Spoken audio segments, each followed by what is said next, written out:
think that the great challenge, the thing that holds most of us back, is that we cannot appreciate the true power of this inner joy when we are trapped in turbulent thoughts. Hello, and welcome to The Joy Within, where we're eliminating stress and negativity, one thought at a time. I'm Kyle Greenfield, and I'll be your guide as we explore how to be calm, confident, and happy in our crazy modern world. Join us each week as we dive into some of the biggest ideas in spirituality and personal development. We'll learn what it takes to gain control of your own mind, master your mood, and navigate the many ups and downs along the way. Visit thejoywithin.org to get started so you can become the calm, confident, and happy person you truly deserve to be.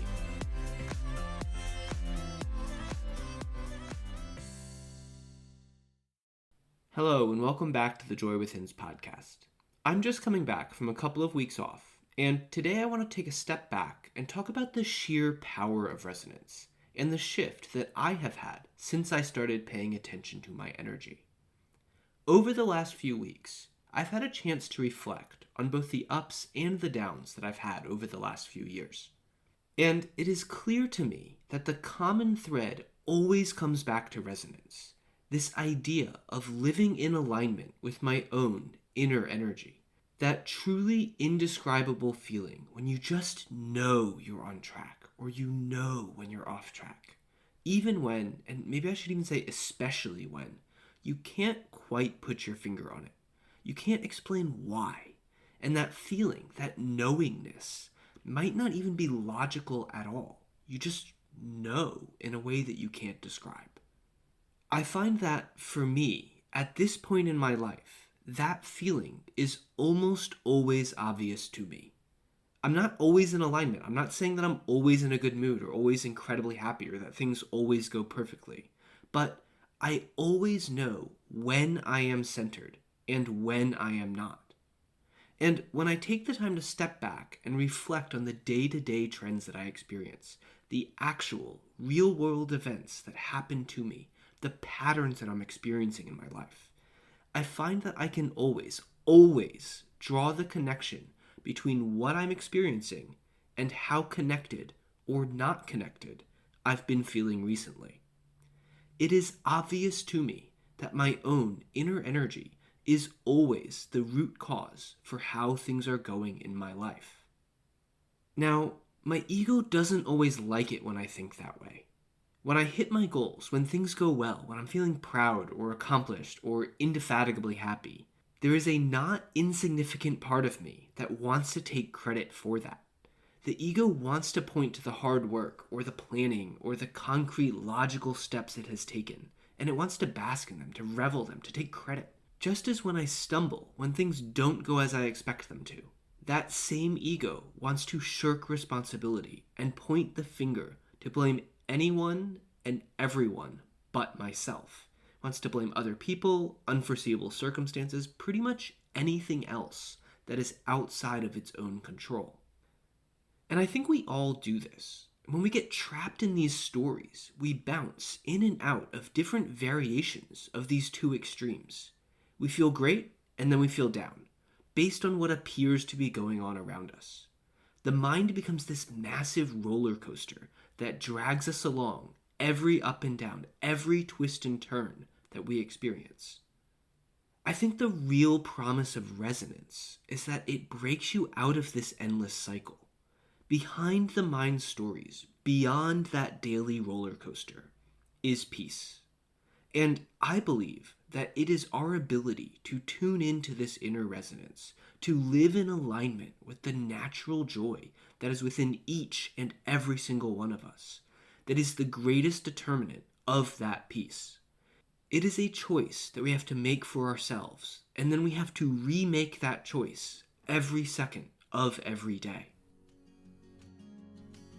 Hey guys, so I don't run outside ads or get sponsors for the podcast, which means I rely on you to help keep it going. The best way you can do that is to help spread the word. Leave a 5-star review, tell your friends, share it on social. I think we all know people who are struggling, and I know issues like stress and negativity can be hard to talk about, which makes sharing a link a really easy way to connect and tell someone you care. And if you find the podcast helpful, I promise you they will too. So do me a quick favor and think of 3 people you know who would benefit from this podcast and send them a link. That's it. Now, back to the show. I believe that the more we can make that choice for peace, the more we can align with our resonance, the easier it becomes. And the clearer it becomes that harmony within creates harmony without. Our inner joy will guide us in ways that we cannot even realize, let alone appreciate, until well after the fact. And it clarifies the right actions for us to take. It propels us towards the things that are most important to us. But when we veer off course, when that mental roller coaster kicks in, our inner turbulence creates unnecessary resistance. We make life harder on ourselves. We get stressed or worried, or we spin out in 1,000 different directions. Maybe we feel torn or indecisive, or maybe we just start beating ourselves up for no reason.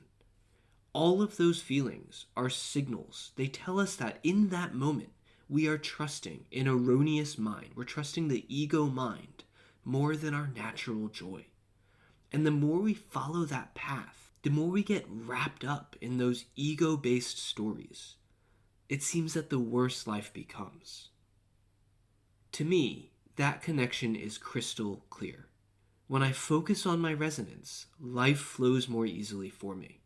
And when I let my ego mind take the helm, I wind up stuck and off course. Fundamentally, I believe that it really is that simple. But I think that the great challenge, the thing that holds most of us back, is that we cannot appreciate the true power of this inner joy when we are trapped in turbulent thoughts.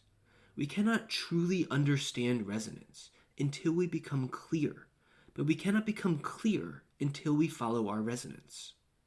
And this happens over and over again, even if you feel peace in one moment. In the next, you could feel dragged down, stuck in the mind. And when you're stuck in the mind again, you can't get to that state of resonance, of peace, of joy. So it takes a great leap of faith to break that cycle, to trust in your own inner joy long enough to see the power of it manifest in your life. But as you do, as you make that choice, I promise you will start to see the connections. You will start to notice how your consistent patterns of thoughts and moods impact your ability to live the life that you want. And you will come to believe that your inner joy really is the most important choice you can make, each and every day. At least, that's my hope for you. And I am here, the Joy Within is here, to support you with that. And if today's episode resonates with you, then I ask you to please share it. Post it on social or email a link to someone that you think needs to hear this today. Because we all need a reminder to step back and align with our resonance, to become peace, until peace becomes our only reality. Thanks for listening to today's episode. When you're ready to take a stand against the stress and negativity in your life, head over to thejoywithin.org, sign up, and choose the path that's right for you. When you join, you'll learn a simple process to activate your natural inner joy so you can regain control and become the calm, confident, and happy person you deserve to be.